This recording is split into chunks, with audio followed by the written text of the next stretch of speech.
Right breaking చేస్తున్నాం. దేశంలోని అన్ని ఎయిర్పోర్ట్లో గందరగోళ పరిస్థితి నెలకొంది.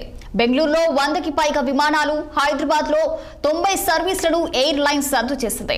ఇండిగో విమానాలు ఆలస్యంగా నడుస్తుండటంతో ప్రయాణికులు తీవ్ర ఇబ్బందులు పడుతున్నారు. రద్దు చేయడానికి సాంకేతిక సమస్యలే కారణమని తెలుస్తుంది. ఫ్లైట్ల రద్దుతో ఎయిర్పోర్ట్లోనే గంటల తరబడి ప్రయాణికులు పడిగాపులు కాస్తున్నారు. రద్దీ కారణంగా ఎయిర్పోర్ట్ లాంచ్ లో చోటు లేక అవస్థలు పడుతున్నారు. అటు సౌకర్యానికి చింతిస్తూ ఇండిగో యాజమాన్యం ప్రయాణికులకు క్షమాపణ చెప్పింది.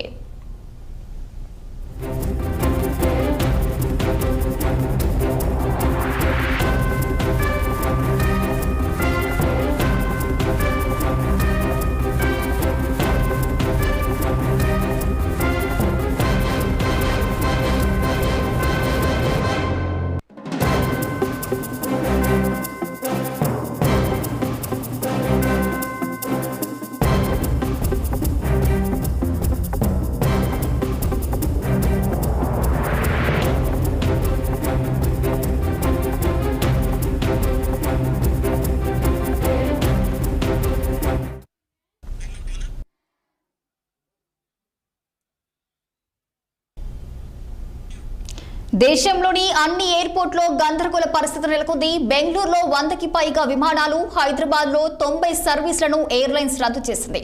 ఇండిగో విమానాలు ఆలస్యంగా నడుస్తుండటంతో ప్రయాణికులు తీవ్ర ఇబ్బందులు పడుతున్నారు. రద్దు చేయడానికి సాంకేతిక సమస్యలే కారణమని తెలుస్తుంది.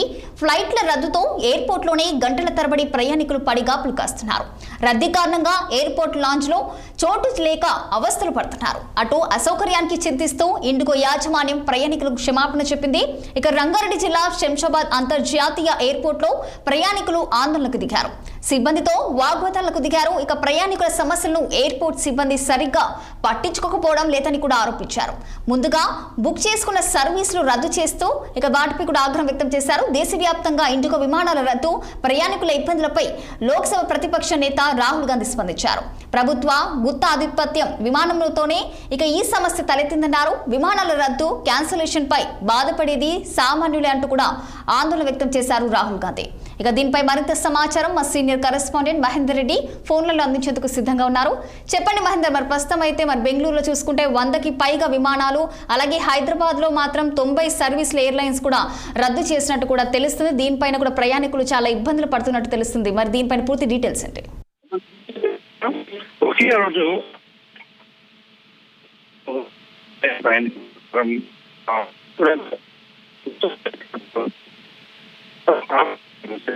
శంషాబాద్